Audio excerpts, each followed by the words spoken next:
Hello बच्चों, good morning. आप सबों का लॉकडाउन क्लासेस में स्वागत है। तो बच्चों, आज हम लोग 7 क्लास का ज्योग्राफी में पढ़ने जा रहे हैं सेकंड चैप्टर, जिसका नाम है पृथ्वी की आंतरिक बनावट एवं शैल्य। पृथ्वी की आंतरिक बनावट एवं शैल्य। पृथ्वी के अंदर की बनावट कैसी है वो पढ़ेंगे हम लोग, और शैल यानी कि पहाड़ों, पर्वतों, पत्थरों के बारे में। शैल का मतलब ही पत्थर होता है। तो आइए बच्चों, शुरू करते हैं हम लोग पाठ। पहले देखिए पृथ्वी क्या है। पृथ्वी, यहाँ एक ग्लोब बन है। पृथ्वी क्या है? पृथ्वी एक विशाल गोला की तरह है। पृथ्वी एक विशाल गोला की तरह है। इस पृथ्वी के भीतर जाना संभव नहीं है, इसलिए वैज्ञानिकों ने पृथ्वी के भीतरी बनावट को समझने के लिए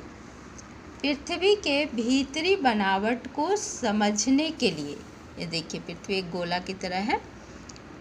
इसके भीतरी बनावट को समझने के लिए वैज्ञानिकों ने पृथ्वी के अप्रत्यक्ष स्रोत का सहारा लिया। तो ये अप्रत्यक्ष स्रोत क्या है? तापमान, भूकंप और घनत्व। हमारी पृथ्वी गतिशील ग्रह है। जैसा कि हम लोग जानते हैं, पृथ्वी स्थिर नहीं है, ये घूमते रहती है। इसके अंदर एवं बाहर निरंतर परिवर्तन होता रहता है। पृथ्वी के आंतरिक भाग में क्या है एवं यह किन पदार्थों से बना है, यह जानना असंभव है। तो लेकिन इसे असंभव है, लेकिन ये कठिन है, लेकिन इसे समझना आवश्यक है, क्योंकि पृथ्वी का आंतरिक भाग मानव के लिए दृष्टिगोचर नहीं होता। हमारी पृथ्वी प्याज की भांति सकेंद्रीय परतों से बनी है। जिस तरह से प्याज को छिलते जाओ परत दर परत निकलती है, उसी तरह से हमारी पृथ्वी है। पृथ्वी की सतह की सबसे ऊपरी परत को प्रपट्टी कहते हैं। यह सबसे पतली परत है। महाद्वीपीय भाग में इसका मोटाई 35 किलोमीटर तथा महासागरीय भाग में 5 किलोमीटर है। स्वेस नामक विद्वान ने पृथ्वी की रासायनिक संरचना के विषय में प्रकाश डालते हुए पृथ्वी की आंतरिक बनावट को 3 भागों में बांटा है। ये 3 भाग हैं। पहला है सियाल, दूसरा है सीमा, तीसरा है नीफे। तो आइए हम लोग पहले सियाल के बारे में जानते हैं। इस परत की रचना सिलिका तथा एल्युमिनियम से हुई है। इसी कारण इस परत को सियाल कहा जाता है। इस परत का औसत घनत्व 2.9 है। इस परत की औसत गहराई 50 से 300 किलोमीटर है। इसमें रासायनिक पदार्थों की अधिकता होती है तथा पोटेशियम, सोडियम तथा एल्युमिनियम की सिलिकेट पाए जाते हैं। महाद्वीपों की रचना खासकर इसी सियाल से हुई है। अब सीमा। सियाल के नीचे दूसरी परत क्या है? सीमा है। पहली परत सियाल, दूसरी परत सीमा। इसकी रचना बेसाल्ट आग्नेय शैलों से हुई है। यहीं से ज्वालामुखी, अंडरलाइन कीजिएगा बच्चों, यहीं से ज्वालामुखी के उद्गार के समय गर्म एवं तरल लावा बाहर आता है। रासायनिक बनावट के दृष्टिकोण से इस परत में SI यानी सिलिका एवं मैग्नीशियम की प्रधानता होती है। इसी कारण इस परत को सीमा कहते हैं। इसका औसत घनत्व 2.9 से 4.7 है। इसकी गहराई 1000 से 2000 किलोमीटर तक है। अब है तीसरा नीफे, तीसरी परत। सीमा की परत के नीचे पृथ्वी की तीसरी तथा अंतिम परत पाई जाती है। इसे क्या कहते हैं? इसे नीफे कहते हैं, क्योंकि इसकी रचना निकेल तथा फेरस अर्थात लोहा से मिलकर हुई है। फेरस तथा लोहा से मिलकर हुई है। इस प्रकार यह परत कठोर धातुओं से बनी है, जिस कारण इसका घनत्व 11 है, जो कि काफ़ी अधिक है। इसका व्यास 6880 किलोमीटर के लगभग है। इस प्रकार पृथ्वी के अंतरतम यानी कोर में लोहे की उपस्थिति से यह पता चलता है कि पृथ्वी में एक चुंबकीय शक्ति है। इससे पृथ्वी की स्थिरता का भी पता चलता है। तो अब हम लोग जान गए बच्चों कि पृथ्वी की आंतरिक बनावट कैसी है। इसमें 3 परत होते हैं। पहला है सियाल, दूसरा है सीमा, तीसरा है नीफे। पृथ्वी की 3 परत है। सबसे ऊपरी परत है सियाल, उसके बाद है दूसरे नंबर पर सियाल से नीचे आता है सीमा, और सबसे निचली परत है नीफे। अब है सैल एवं खनिज। तो सैल तो जानते हैं, सैल पत्थर या चट्टान को कहते हैं, और खनिज जो नीचे पृथ्वी के नीचे पाई जाती है। पृथ्वी की प्रॉपर्टी अनेक प्रकार के सैलों से बनी है। सैल 2 या 2 से अधिक खनिजों के योग से बनते हैं। चट्टानें विभिन्न रंग, आकार एवं गठन की हो सकती है। चट्टानें मुख्यतः 3 प्रकार की होती है। पहला आग्नेय चट्टान, दूसरा अवसादी या परतदार चट्टान, तीसरा कायांतरित या रूपांतरित चट्टान। तो हम लोग पहले इस चट्टान के बारे में समझ लें। पृथ्वी के ऊपरी पट्टी अनेक सैलों यानी चट्टानों से बना है। सैल क्या है? 2 प्रकार के होते हैं।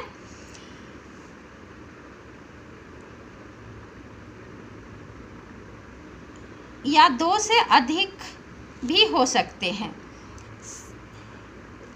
यहाँ 3 प्रकार के चट्टानों का नाम दिया गया है। आग्नेय चट्टान हम लोग पहले शॉर्ट में जान लेते हैं बच्चों।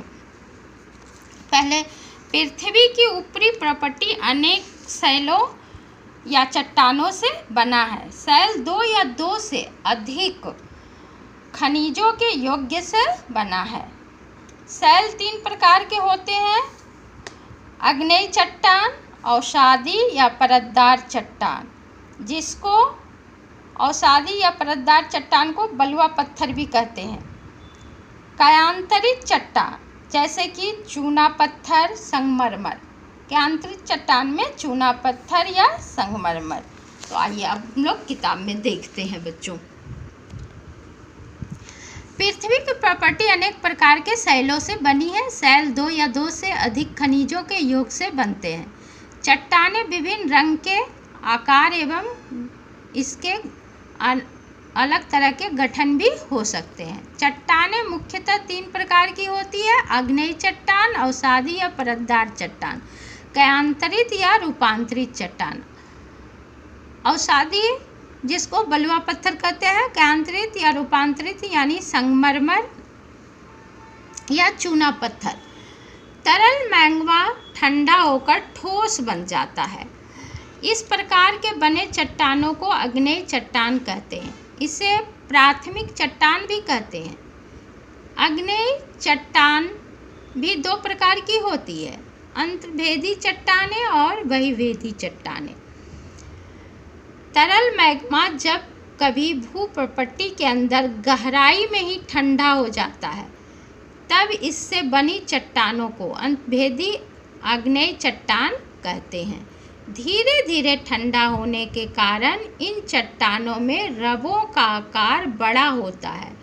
ग्रेनाइट 10 प्रकार की चट्टान का सर्वोत्तम उदाहरण है। इसका उपयोग मुख्य रूप से मसाला पीसने वाली मशीनों एवं भवन निर्माण में इसका किया जाता है। तरल मैग्मा पृथ्वी को तोड़कर अथवा ज्वालामुखी क्रिया के कारण पृथ्वी के ऊपर लावा के रूप में फैल जाता है, तो तेजी से ठंडा होकर एक ठोस बन जाता है। भूपर्पटी इस प्रक्रिया से बनी चट्टान को वही भेदी आग्नेय चट्टान कहते हैं। इसकी संरचना बहुत ही महीन दानों वाली होती है। उदाहरण के लिए बेसाल्ट। भारत में दक्कन का पठार बेसाल्ट चट्टानों से बना है। चट्टानों के टुकड़े चटककर, लुढ़ककर या आपस में टकराकर टूट जाते हैं। इन छोटे कणों को क्या कहते हैं? अवसाद कहते हैं। इन अवसादों को हवा, जल इत्यादि के द्वारा एक स्थान से दूसरे स्थान पर पहुंचाकर जमा कर दिया जाता है। ये अवसाद दबकर कठोर होकर चट्टान की परत बनाते हैं और यही अवसाद दबकर कठोर होकर बाद में चट्टान की परत बन जाते हैं। ऐसी ही चट्टानों को अवसादी चट्टान कहते हैं। उदाहरण के लिए बलुआ पत्थर रेत के दानों से बनता है। अवसादी चट्टानों में जीवाश्म पाए जाते हैं। जब आग्नेय एवं अवसादी चट्टान उच्च ताप एवं दबाव के कारण मूल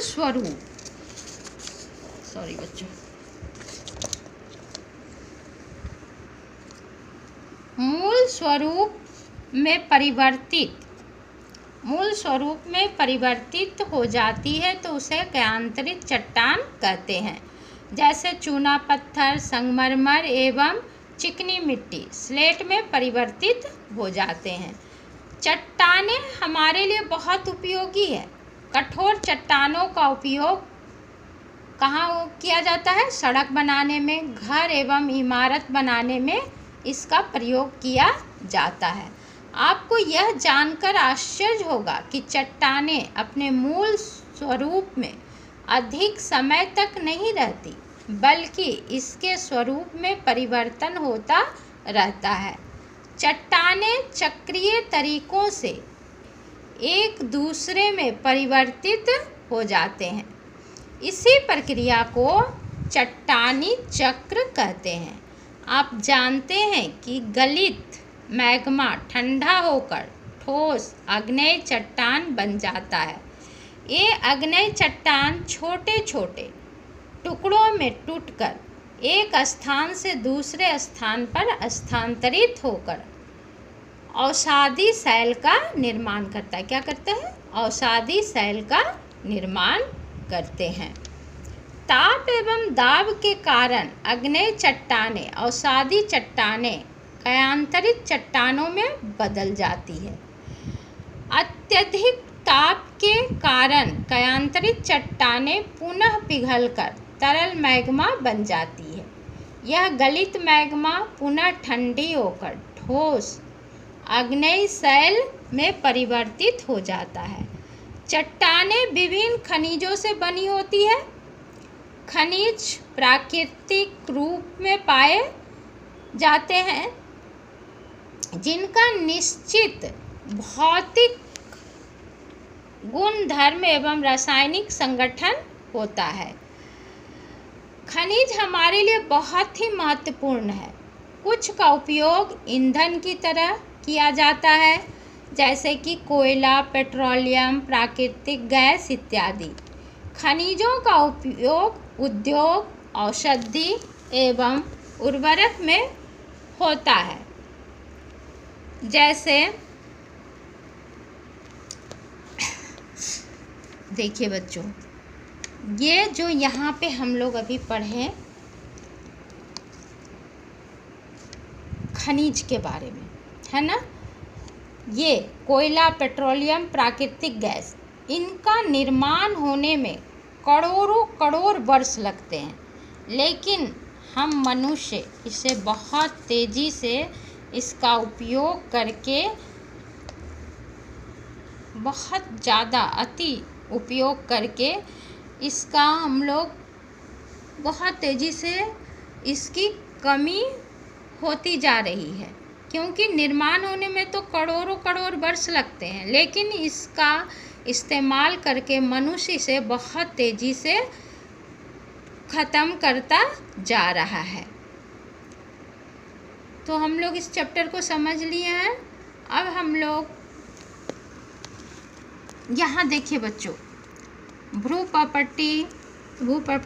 भूप्रवाह, कायांतरित चट्टान, चट्टानी चक्र, अवसाद, अवसादी चट्टान, चट्टान, अंतर्भेदी आग्नेय चट्टान, बहिर्भेदी आग्नेय चट्टान, जीवाश्म, खनिज।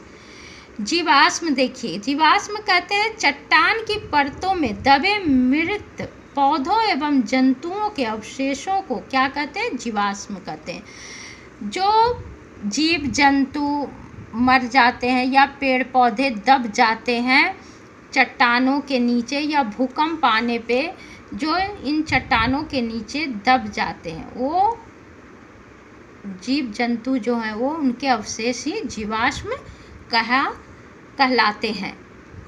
और खनिज प्राकृतिक रूप में पाए जाने वाले पदार्थ हैं जिनका निश्चित भौतिक गुण धर्म एवं रासायनिक संगठन होता है।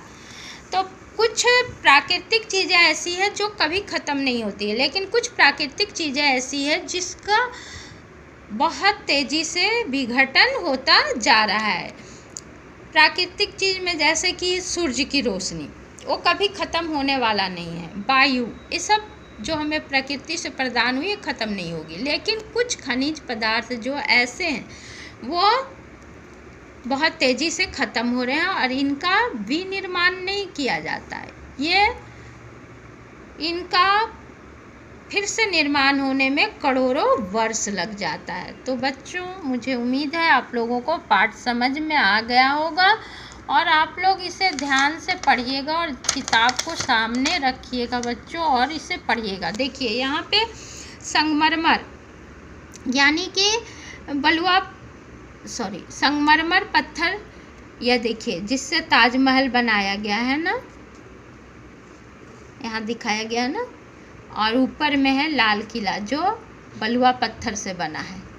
यह देखिए 2 उदाहरण दिया है। बलुआ पत्थर का यहाँ उदाहरण है जिसका निर्माण लाल किला बनाने में किया गया है, और संगमरमर जिसका उपयोग ताजमहल बनाने में किया गया है। तो बच्चों, इस वीडियो को आप लोग लाइक कीजिए और इसको सब्सक्राइब कर लीजिए ताकि मैं जब अगला वीडियो डालूं तो आप तक इसका लिंक पहले पहुंच जाए बच्चों। धन्यवाद बच्चों।